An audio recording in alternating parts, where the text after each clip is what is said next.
And what's interesting about your storyline here at Bethpage is that, again, for the third time, you'll be going for the potential of a career Grand Slam, which was remarkable in its own right. But what did you maybe learn from your first 2 tries at that? In the past, it hasn't been tries at the Grand Slam. It's been tries at the PGA Championship, and so I've had 6 tries, and this will be the 7th.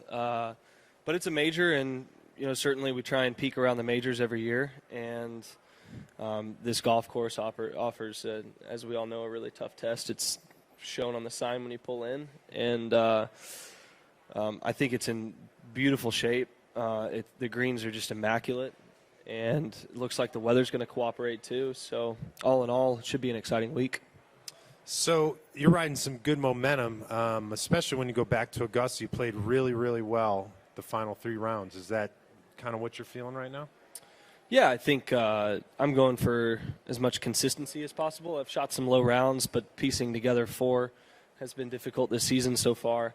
But I've shown, I think, it's gotten progressively more consistent throughout the year. And out here, you're going to need that kind of consistency. You need your bad rounds to be held at about par to be able to win this tournament, and you need your good rounds to be able to go deep enough. And if I can continue to make the amount of birdies I've been making, and then just limit the mistakes a little bit, then should be right in it. Terrific. All right, let's hit the floor for some questions. We'll start over here with mark number 2. You just referenced it a little bit. Can you put your have you been able to analytically put your finger on why the consistency has eluded you, and when you've been able to go low 3 rounds and there's just that 1 round that's keeping you back? What have you determined so far out of that? Yeah, it's just been my driving of the golf ball.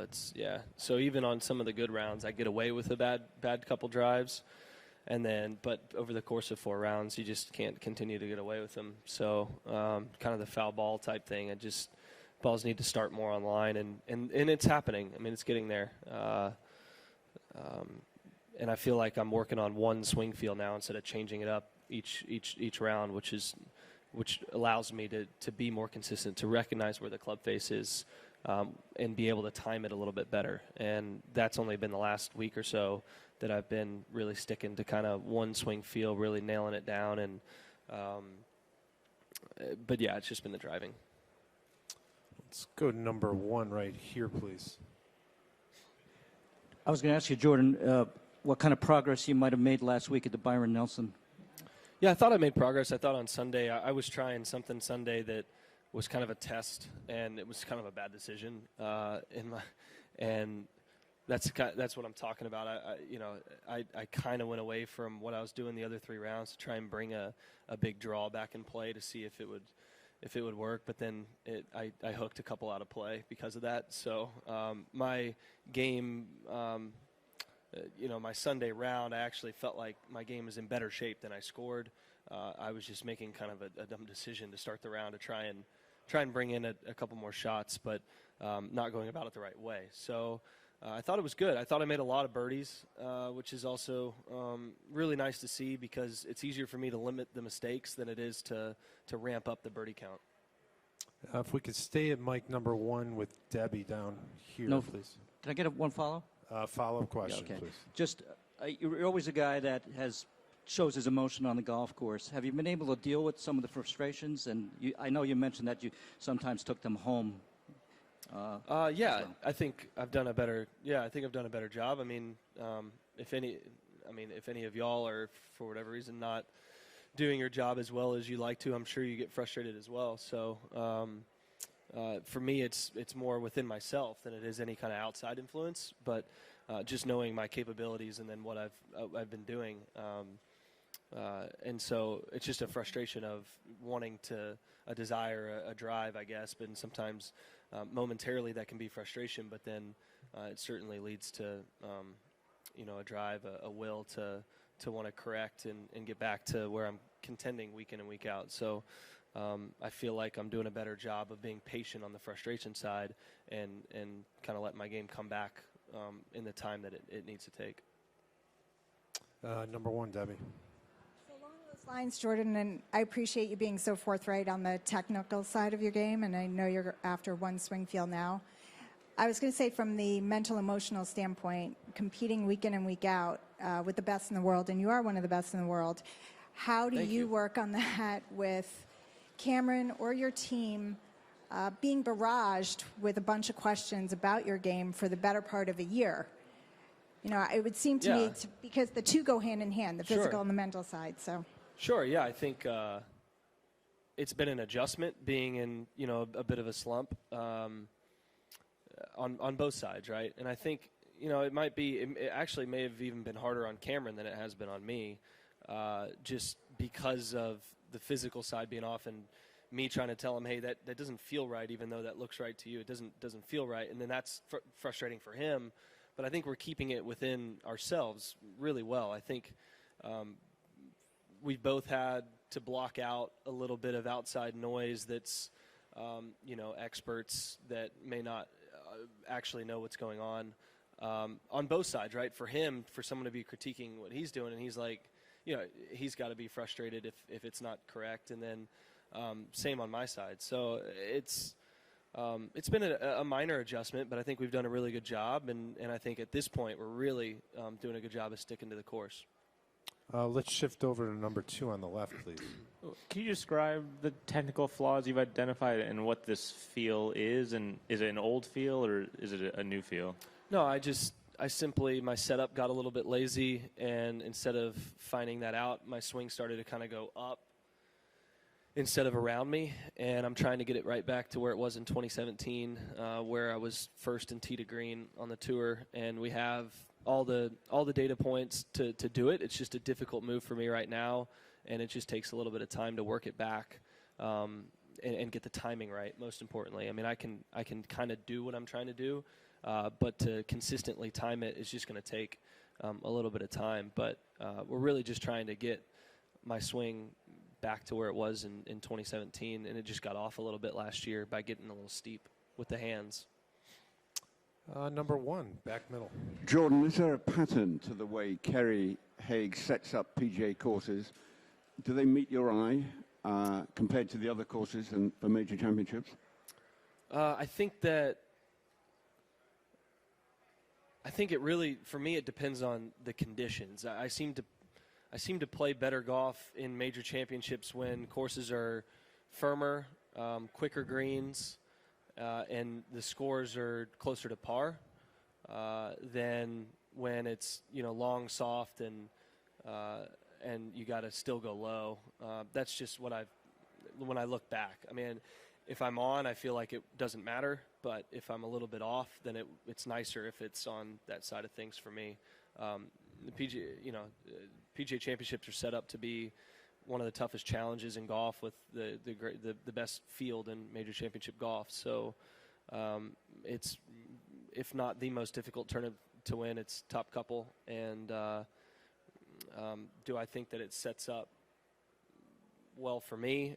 Again, I mean, Whistling Straits was playing firm, fast. I think it set up really well for me. And then like Valhalla, you know, was too big of a golf course for me at the time, and the way it was playing. So I think it just kind of depends. PGA's change a lot. I think out of all of them, they're probably out of all 4 of the majors, they're probably the most difficult I've found for my game to translate to. But any given year, it can certainly play. It can certainly play like a U.S. Open as far as the difficulty level, and it could play kind of as fast as an Open Championship, depending on where you are. Straight down, number 1, Karen. Jordan, as you're in this bit of a slump, as you described it, did you find that people, I'm not talking about outsiders, I'm talking about the people that you run into in the practice range and whatever, were almost walking around on eggshells around you, that people didn't really know what to say to you, and that it's almost an awkwardness? And what's that like? No, I mean, I didn't go away from the game for 5 years. I just happened to not win in the last, year and a half or so. Is that you face? No, I don't feel that way at all. I mean, I've had, friends on tour reach out and say, hey, everyone goes through ups and downs, and, you're pretty much stick to it. You're doing the right things, whatever. But No, I mean, again, I think that I don't want to use the word negativity, but the questioning and the wording that's used to describe me by media or whatever, and over the past year has only come up because of the amount of success that I've had. Right. And so it actually could be looked at positively as well, because if I didn't have the success that I've had, then first of all, I wouldn't be in here right now. Second of all, it would be, oh, his game's progressing nicely. You'd be actually looking at the progression of the game instead of the comparisons constantly to when someone's at their best, which I think is unfair to anybody in any field. But it's not, I mean, everyone, it's not me to tell anybody how to do their job. It's just one of those things where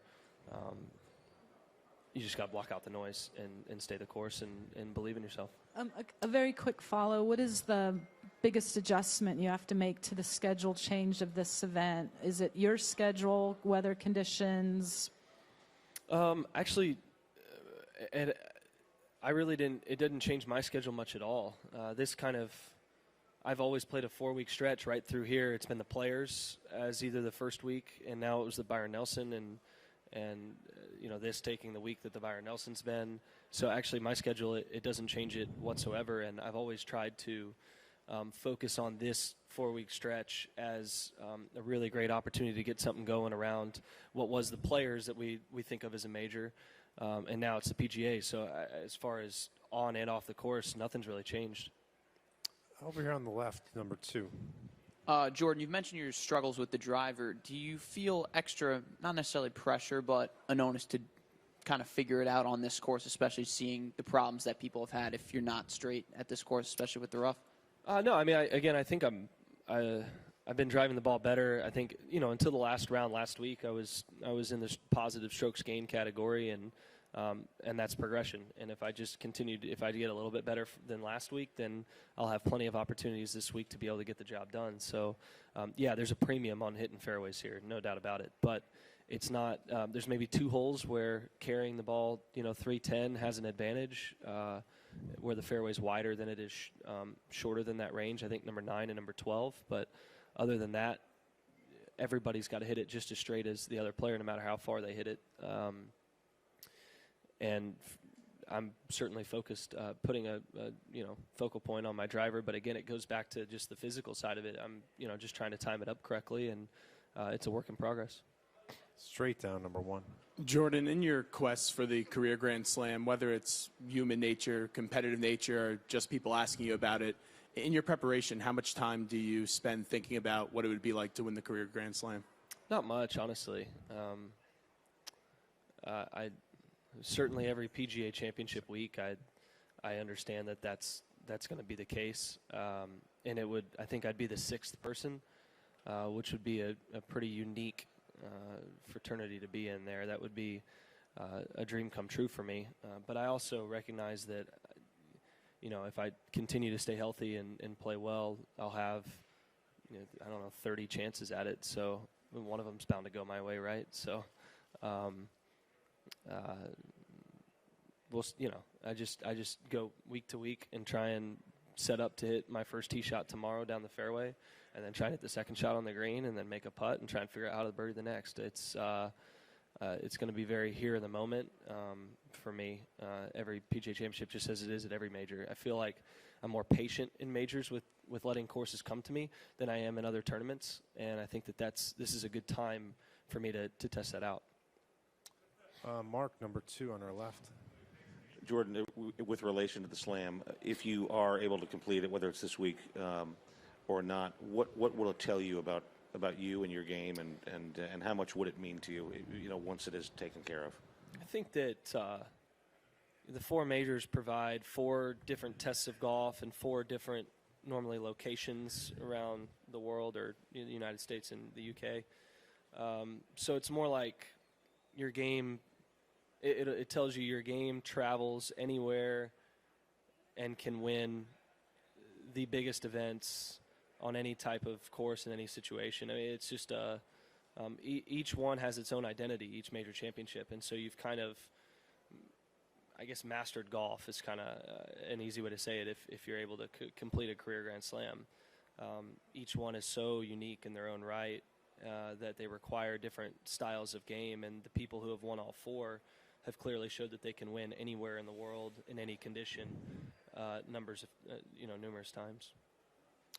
Doug, number one. What's the best thing that's happened to you on a golf course this year, and why? A lot of great things have happened this year. How do I nail one down?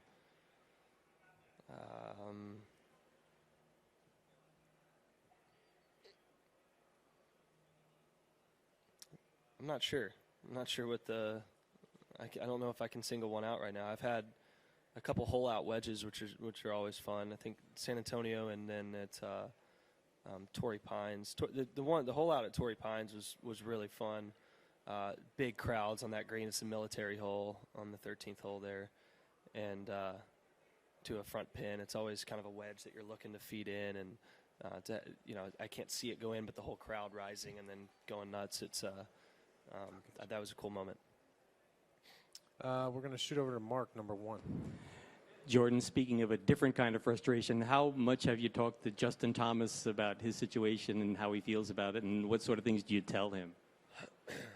I don't have any experience on that matter. I have talked to him. He's, extremely disappointed and not to be here, but going about it the right way, seeing the long term over the short term, and making sure he's 100% before he could possibly make any matters worse. He seems to be really diligent in his recovery and his and who he's talking to and what he's going through. He's got great people around him, and certainly as a friend of his, hope for as speedy a recovery and as successful a recovery as possible. But I don't have experience in the matter. It's just talking to him, trying to be supportive. Let's go way, way back. Number two, Mr. Alex. Hey, Jordan, Brooks Koepka was in here yesterday talking about how he kind of whittles down the field to see who actually he has to worry about. It came down to about 25 or 35 guys. I'm just wondering if you actually felt that way when you were winning majors, how you approached the field, or if you even thought about the field, and how you think about it now in the current state of your game. I don't think I got it to any specific numbers, but the Masters every year I look at and I'm like, it's actually the Masters probably, in my opinion, I think it's one of the easier. It's probably the easiest of the majors to win, just because. I mean, I feel that way because it fits my game really well, but it's so blown up that so many people have a hard time their first time, second time, third time of just getting over the fact that you're playing in the Masters and actually being able to not overthink the place and pick it apart the right way. But I don't remember at any point in time picking out specific numbers of people. But typically in a major, you outside of kind of unheard of or long shot scenarios, which do happen, it's normally within 30, 40 guys that I think you guys, what Brooks is saying, I'd say is pretty accurate. Look at recent form, and then guys who aren't afraid of contending or winning or whatever it may be. So I guess to answer that, I see what he's saying, but I've never been in a situation where I've stood on the first tee picking out there's only a certain number of people to beat this week. It's I try and stay very focused on myself, the golf course, and the plan to attack the golf course that day. I remember even being in the last group on a Sunday, very little focus is done on the person across from me. Okay, I think we have time for two quick ones, real quick, in the front row right here. Number one. The vast majority of players have said that they feel the driver is a key club this week, but Brandt Snedeker said that the greens are in such phenomenal condition that he feels that that's going to bring more players into the championship and that somebody's going to get hot and make a ton of putts this week. Where would you fall on that question?